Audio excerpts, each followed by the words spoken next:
If all goes according to plan, the teachers will be back in their classrooms on Thursday. That's if the union obeys the Labour Relations Board, which said they could strike for 3 days this week. The Education Minister said today he hopes today's strike will blow off some steam, as he put it. But the government is warning that the heavy hand of legislation will come down hard if the teachers break the law. Our legislature reporter Stephen Andrew joins us now live with more on the politics of the strike. Stephen. Hudson, it's pretty cold right here at the legislature today, but things are expected to heat up tomorrow, heat that is going to come from all over the province. Day one of their strike, and teachers, along with parents for support, take their fight to the constituency office of Premier Christy Clark.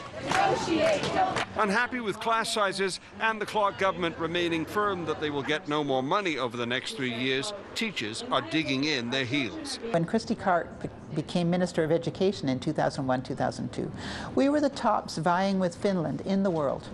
And I met with Minister Abbott just 2 weeks ago, and he said, well, we were number 5 now. And that's just going to get worse. Teachers are meant to be back to work on Thursday, but the BCTF isn't saying that will happen.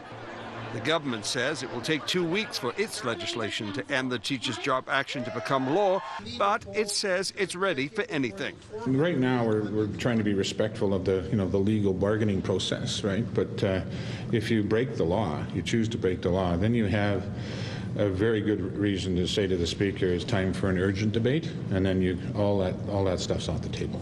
The Education Minister believes the strike will allow teachers to blow off steam.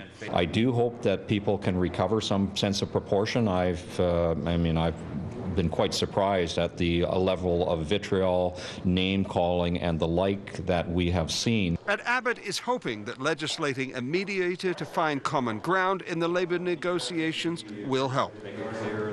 But this UVic professor believes the writing is already on the wall, and sending in a mediator with conditions will not help. At the moment, the only reasonable outcome is a legislated outcome.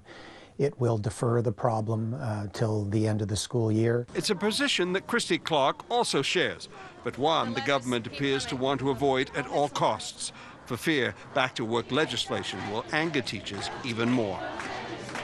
Now, Hudson, that anger seems to run pretty well across the entire BCTF. We know of unions, locals, even here in the Greater Victoria area, that are considered pretty right-wing, and they certainly voted overwhelmingly to go out on this strike. Of course, that march to the legislature tomorrow begins at Centennial Square at 11 o'clock, and they're expecting thousands on the lawn of the legislature here to protest the government's actions towards the teachers. Stephen, they're expecting so many people to come from the mainland. The BC Ferries has a warning out tonight to expect very heavy traffic between Tsawwassen and Swartz Bay tomorrow, particularly on the 7 and 9 sailings in the morning and the return sailings in the afternoon. So you could have a pretty big crowd down there tomorrow. It's expected to be a huge crowd. Of course, the last time this happened was in 2005. A lot of teachers, a lot of parents, a lot of students were down here, and I would expect we'll see the very same thing tomorrow.